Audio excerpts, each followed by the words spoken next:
National overall champion Kemoy Brown, along with category winners April Marshall and Adam Senior, will be hard-pressed to retain their titles at the Jamaica Amateur Bodybuilding and Fitness Association Championships that will start in an hour's time at the Courtley Auditorium.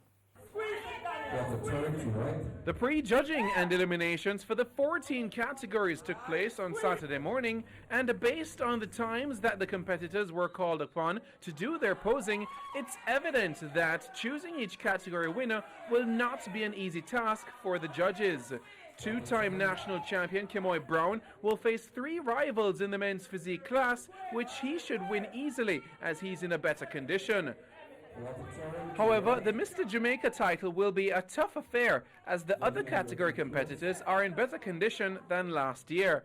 Brown is confident about winning 3 times. I think last year was a little bit more flat, but this year I really carved up, coming in bigger and fuller, so I'm pretty confident this year, April Marshall, who was overall runner-up in the Miss Jamaica bikini section last year, is the favourite this time with the absence of Avernell Modeste, who has turned pro. Marshall will be going up against a strong field of women for the bikini fitness short, which she won last year. But at the pre-judging, she and Deidre Lewis seemed a cut above the rest. No, it's actually more challenging this year, but in a good way. But my hope is to win once more, but it's in the judges' hands. I can only go there and perform. I guess I need to come out with a bit more confidence, and I also need to work on some aspects of my posing, as well as somehow get my body a little tighter in the next few hours. So those are the 3 things. Because I just came from a show overseas in Aruba, the Giovanni Classic, and I placed 2nd in the short class and the 3rd overall. And the top 2 got pro cards, so I nearly got my pro card. So that means I'm in good condition to win.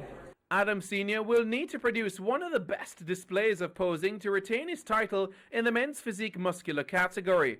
Of all the categories, he faces the largest number of competitors on the program, and most of them displayed good body condition and strong muscles. We train hard, we see the other physique, compare yourself, and you realize that, alright, not putting yourself above anybody, but we're well conditioned and we're ready to take the title again. So all roads should lead to the Courtley Auditorium to see who will be the national overall Mr. and Miss Jamaica bodybuilding champions. Simon Preston reporting for TVJ Sports.